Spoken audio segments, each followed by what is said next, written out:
तुरंत लाठीचार्ज, स्टूडेंट और आम जनता पर लाठीचार्ज, उनको पत्थरों से मारना। और पत्थर मारा गया लिटरली, पुलिस ने अपने प्राइवेट गुंडे बुला रखे जो वर्दी में नहीं थे, यहाँ के आरएसएस के लोग थे जो पत्थर मार रहे थे हम लोगों पे। एक साथी यहाँ से पूरा खून निकल गया, यहाँ से पूरा निशाना, एक टांग फट गई, मेरे कान पे लगा। और तमाम हमारे साथियों खींच, तो डॉक्टर रितु का चंद्रशेखर भाई के हाथ पे सगा, हाथ पे और पैर की इस जगह पर लगा, उनको खींचते हुए लेकर डॉक्टर रितु को। एक महिला प्रोफेसर जो इस यूनिवर्सिटी में अपने हक और न्याय की लड़ाई लड़ रही है, उनको पुलिस की इतनी बर्बरता। तो ये दिल्ली पुलिस क्या चाहते the situation was very cruel, बहुत बुरी तरह, बहुत ब्रूटली खींचतान हुई है। तो हमारे यहाँ के प्रोफेसर्स को मारा है, ठीक है, उनको घसीट के लेके गया है। आप उनको मिडिल फिंगर दिखा रहे हो, व्हाट दैट मीन? नमस्कार, मैं ब्यूटी गिरी और अभी हम फिर से मौजूद हैं आर्ट फैकल्टी डीयू दिल्ली विश्वविद्यालय के गेट नंबर 4 पर, जहां पर डॉक्टर रितु का धरना प्रदर्शन हो रहा है। कल बता दें कि चंद्रशेखर आजाद आए थे उनके धरने में समर्थन देने, भीम आर्मी चीफ चंद्रशेखर आजाद, और एक जो भीम आर्मी से स्टूडेंट हमारे साथ अभी इस वक्त बातचीत करेंगे, स्टूडेंट फेडरेशन के अध्यक्ष भीम आर्मी के आशुतोष, क्या कहेंगे कल जो कुछ भी हुआ और पुलिस ने जो कुछ भी किए उसकी तस्वीरें देखी हमने, लेकिन उस वक्त मीडिया नहीं थी जब ये सारी कुछ लाठीचार्ज या जो कुछ भी हुआ देख के किया गया कि मीडिया पहले चली जाए, उसके बाद पुलिस ने कार्रवाई शुरू की। क्या कुछ हुआ जरा बताइए। देखो, ऐसा माहौल बिल्कुल नहीं था, हम शांतिपूर्वक बैठे थे और हमारे साथी लोग, मतलब ऐसे इतना बड़ा ये स्पेस है, उस में 10 उधर बैठ के 5 6 के भी रिलैक्स कर लो थोड़ा टाइम, क्योंकि हम शायद हम रात में बैठते, क्योंकि आज जिस तरीके से हमारा जो डेलीगेशन गया था उनको रिजेक्ट कर दिया था इन लोगों ने, बात करने से मना कर दिया, और जो भी बात हुई बहुत बेकार बात हुई। मैं भी था उस डेलीगेशन में, तो पुलिस ने बेकार बात क्यों हुई, क्या हुआ? मैं अभी डेलीगेशन पे आऊंगा, क्या बातें हुई वहाँ पर। उससे पहले मैं बता दूं कि क्या हुआ था एक्चुअल में, कि जब वहाँ पे लेडीज पुलिस नहीं थी, कोई मेल पुलिस थी पूरी। डॉक्टर रितु और तमाम हमारी महिला साथियों को बर्बरता से मेल पुलिस ने खींचा और ऐसे बॉडी पार्ट पर टच किया, सेक्सुअली हैरेस किया, सीधा मैं बोलूंगा। और मिडिल फिंगर, मतलब इतना बेकार कि एसीपी के इशारे पे ही सब सारा कुछ हो रहा था। बुरारी कराने का जो एसएचओ भी है, इतना कुछ होने के बाद उनको खींचते हुए, वो तमाम साथियों खींचते हुए ले गए। तो ये कितनी बर्बरता की बात है कि एक तरफ जो लोग बता रहे हैं कि यहाँ पर शांतिपूर्वक बैठकर न्याय की मांग कर रहे हैं, और दूसरी तरफ जो लोग यहाँ पर एक तरीके से हंगामा फैला रहे हैं, आतंकवाद फैला रहे हैं, उन लोगों को ये शरण दे रहे हैं। हम लोग जब डेलीगेशन के वक्त इस गेट से अंदर आ रहे थे, उस वक्त हम दिल्ली पुलिस में यहाँ दिल्ली विश्वविद्यालय में देखते हैं कि दिल्ली पुलिस की संख्या कम से कम 400-500 अंदर थी, और जैसे हम इस गेट से अंदर किए तो कम इधर 120-130 के आसपास लोडेड सीआरपीएफ थे, और पुलिस वाले अलग, पता नहीं कितने पुलिस थे विथ लोडेड गन। मैं कह रहा ये कहाँ, किसके ऑफिस में आ गया? मैं किसी मिलिट्री मैन के ऑफिस में आ गया, या प्रधानमंत्री करने के लिए उन्होंने ही बुलाया था आप लोगों को? बात करने के लिए उधर से बुलाया था उन्होंने कि हम बात करेंगे, और हमारा सीधा कहना था कि हम सिर्फ और सिर्फ वाइस चांसलर बात करेंगे, योगेश सिंह से। लेकिन योगेश सिंह ने एक अपना बीच वाला जो प्रॉक्टर है यहाँ पे, सॉरी डीन है, उसको अपॉइंट किया कि ये बात करेगा। हमने पहले तो मना कर दिया था, लेकिन बाद में पुलिस ने कहा एक बार बात कर लो, एक बार ठीक है बात कर लेते हैं। तो डॉक्टर तो मैं, ये अपेक्षा और हमारे 2-3 साथी और थे, तुषार, सब साथी थे, वो बैठ गए। 6 लोग थे हमारे डेलीगेशन में।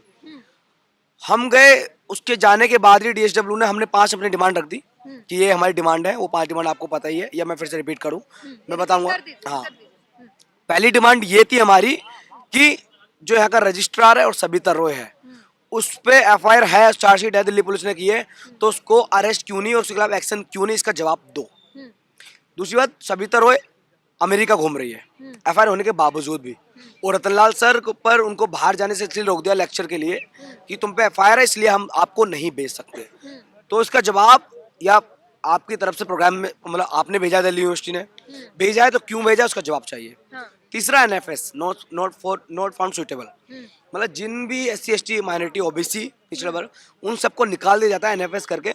उसका जवाब दो कि क्यों, किस बेस पे लगाया जाता है, और उनको रीअपॉइंट करो। चौथा डिमांड कि उनको सबको सब एनएफएस की तुरंत एकदम इमरजेंसी उसमें आप जॉब निकालो, और जो भी एनएफएस की हुई सीट खाली है उनको दोबारा भरो। 4 डिमांड।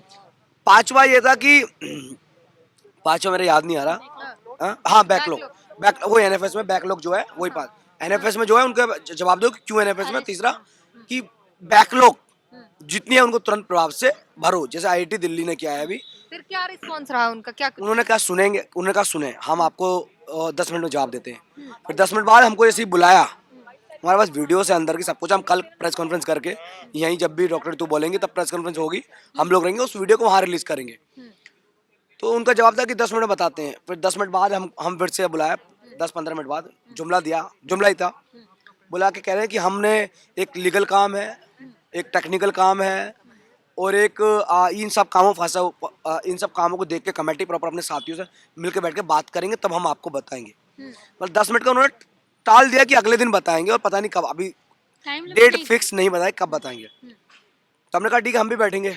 तो हाँ ठीक है, जो करना है कर लो, इतना बेकार उससे कि हम नहीं करे, जाओ यहाँ से सीधा। मतलब ऐसे बेकार रवैये लाठी से। चार्ज वाली सिचुएशन कब आई? मैं बताता हूँ, जैसे हम वहाँ पहुंचे उसके बाद हमने अनाउंस किया, शाम आधे घंटे बाद दिल्ली पुलिस को वाइस चांसलर कॉल किया। ये हमको पता है, कॉल किया क्योंकि मुझे पता है SHO को यहाँ से कॉल गया है कुछ ना कुछ। यहाँ इनमें बात हुई थी, हमारे जाने के बाद ही खड़े हुए थे यहाँ पर। तुरंत लाठीचार्ज, स्टूडेंट और आम जनता पर लाठीचार्ज, उनको पत्थरों से मारना। मतलब पत्थर मारा गया लिटरली। पुलिस ने अपने प्राइवेट गुंडे बुला रखे जो वर्दी में नहीं थे, यहाँ के RSS के लोग थे जो पत्थर मार रहे थे हम लोगों पे। एक साथी के यहाँ से पूरा खून निकल गया, यहाँ से पूरा निशाना, एक टांग फट गई, मेरे कान पे लगा। और तमाम हमारे साथियों खींच, तो डॉक्टर रितु का, चंद्रशेखर भाई के हाथ पे सहा, हाथ पे और पैर की इस जगह पर लगा। चंद्रशेखर आजाद भीम आर्मी चीफ, उनको भी लगी है। हाँ उनको भी लगी। और डॉक्टर रितु, मतलब उनको खींचते हुए लेकर डॉक्टर रितु को, एक महिला प्रोफेसर जो इस यूनिवर्सिटी में अपने हक और न्याय की लड़ाई लड़ रही हैं, उनको पुलिस की इतनी बर्बरता के साथ, और एक ऐसी जातिवादी प्रिंसिपल। खींचा जा रहा था, महिला पुलिस थी या कोई मेल? यही देखो, जब हमको अरेस्ट डिटेन करना है, कोई महिला पुलिस नहीं थी। हाँ। वो तो लास्ट महिलाओं को भी पुरुष ने उनको खींचा गया। ये जो मेल पुलिस ऑफिसर खींच रहे थे उनको, लास्ट मोमेंट पे महिला पुलिस बुलाई उसने, SHO ने, बुलारी का जो SHO, उसने, ACP भी अभी हो उसने। आप लोगों ने लाइव करना शुरू कर दिया था उसके बाद? हाँ, जब हमने पूरा वीडियो बनाना स्टार्ट किया, हमारे हाँ एक बात और, 2-3 वीडियो जो कैमरा जो फोन चला रहे थे, वीडियो बना रहे थे, उनको फोन छीन कर फेंक दिए गए, किसी का बैग छीन लिया गया। हाँ। किसी के जूते छीन लिए गए, किसी को खींचता वहां से खींचते वो लाए, किसी को रात में नरेला छोड़ दिया। रात के 3 बजे हमारे पैदल हमारे कुछ साथी हमारे, 2 बसें गई थी नरेला थाने में, 1 बस बुराड़ी थाने में। हाँ। हमारे रात में 4-4 बजे साथी वहाँ नरेला से पैदल चल के यहाँ तक आए, कैंपस तक। तो ये दिल्ली पुलिस क्या चाहते हैं कि लोगों की, वो प्लान था कि लोगों ने आवाज नहीं उठाई कि हमारे ऊपर हमला हो सकता है, या अगर महिलाएं हैं तो उनके साथ ये शहर सुरक्षित नहीं है, ऐसे ही किसी भी तरह के सुनसान आधी रात को छोड़? मैं आगे बताऊंगा। उसके बाद बुराड़ी में हमने FIR दर्ज की, SC/ST एट्रोसिटी एक्ट के अंदर कंप्लेंट दी है, और डॉक्टर रितु ने उनकी सुरक्षा FIR दी है कि उनकी सुरक्षा होना बहुत जरूरी है। जिस तरीके लगातार उनको थ्रेट कॉल्स आ रही हैं, लगातार उनको मारने की धमकी आ रही है, उनके पीछे कारें लगाई गई, तो बहुत जरूरी है ऐसे माहौल में डॉक्टर रितु को सुरक्षा करना उनको। और ये हमने इसके लिए बाकायदा एप्लीकेशन दिया, कंप्लेंट दर्ज कराई कि हमको एकदम से तुरंत प्रभाव से अपनी सुरक्षा चाहिए। अभी धरने का 146वां दिन है, अभी आप लोग क्या सोच रहे हैं? देखो आप दिखा सकते हो कैमरा पैन करके कि धरने के 146 दिन भी हमारे एक साथी डटा हुआ है, टिका हुआ है। हम लोग अभी रात के देख लो कितना टाइम हो रहा है, ठंड पड़ रही है, और ऊपर एकदम खाली आसमान है, हम लोग बैठे हैं उसमें इतनी ठंड में। और आगे भी धरना कब तक भी चलता रहे, हम बैठे रहेंगे, हम लड़ते रहेंगे, इसी तरीके से हम लड़ेंगे और जीतेंगे। एक दिन वो आएगा जब सविता रॉय, जातिवादी जैसी क्रिमिनल माइंडेड सविता रॉय अंदर जाएगी, वाइस चांसलर योगेश सिंह और प्रॉक्टर रजनी भी, जो बहुत भयंकर, बहुत बेकार है, उसको जेल में डालेंगे और न्याय लेंगे, जीतेंगे हम जरूर। हमारे साथ अपेक्षा है, आपको बता दें कुछ ही दिन पहले इन पर जो है पत्थरों से अटैक हुआ था, है ना? हाथ में वो निशान, ये जो है ये वही पत्थर वाला है, ये निशान अभी भी है जो पत्थर लगा था इनके हाथ में।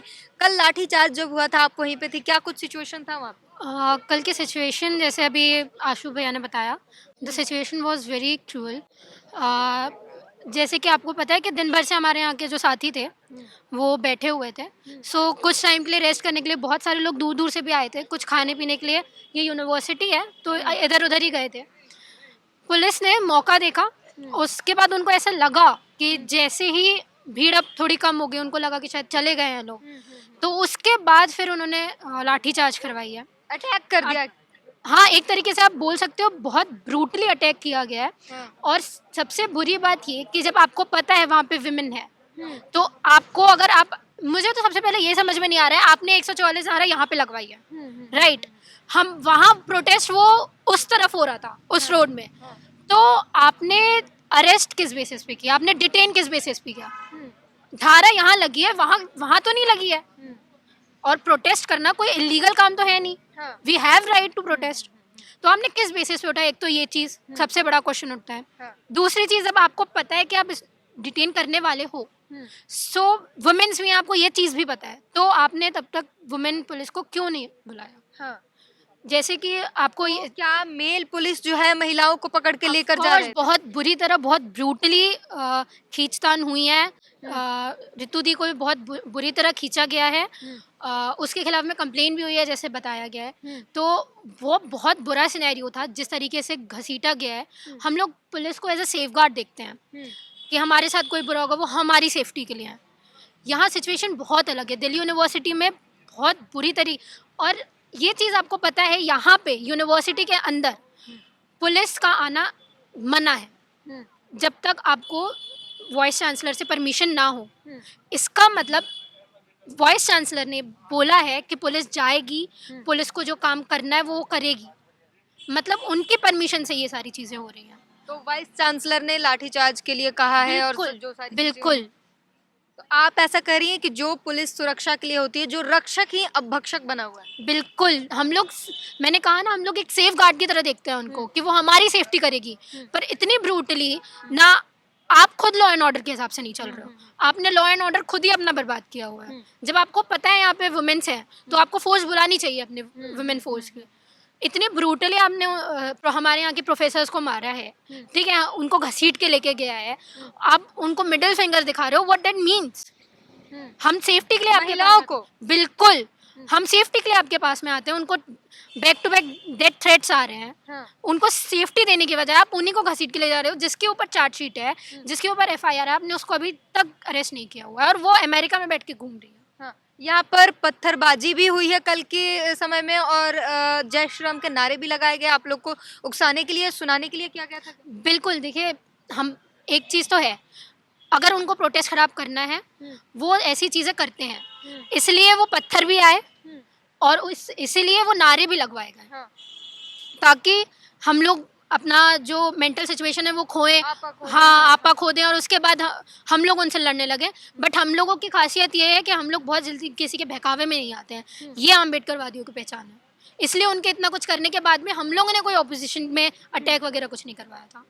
तो आप देख सकते हैं इतना कुछ होने के बाद भी अभी शांति प्रिय धरना जो है वो चल रहा है और 5 मांगों के साथ ही अभी भी यहाँ पर बैठे हुए हैं। तमाम तरीके की जो है और जिस तरीके की बातें हो रही है, मेल पुलिस वाले जो हैं वो महिलाओं को खींच कर ले जा रहे थे और बस में डॉक्टर रितु के फेसबुक पेज पर लाइव भी हमने देखा कि क्या कुछ यहाँ पर थोड़ी बहुत जो चीज़ें उसमें दिखी है, उसके बाद फ़ोन से लाइव होना बंद हो गया और उसके बाद ये बता रहे हैं कि क्योंकि फ़ोन छीन लिया गया था कई लोगों को और लाठीचार्ज भी हुई हैं, आंखों पर चोटें आई और तमाम चीज़ें ऐसी जो अभी समझ आ रहा है कि कल की रात को पुलिस वालों ने क्या कुछ किया है। और कई सारी लाठियां जो हैं वो चंद्रशेखर आज़ाद को भी लगी है। भीम आर्मी चीफ, बहुजनों के बड़े नेताओं में से एक चंद्रशेखर आज़ाद को भी ये लाठियां लगी है। उन्हें भी डिटेन किया गया था, उन्हें भी बस में खींचकर पुलिस ले गई थी।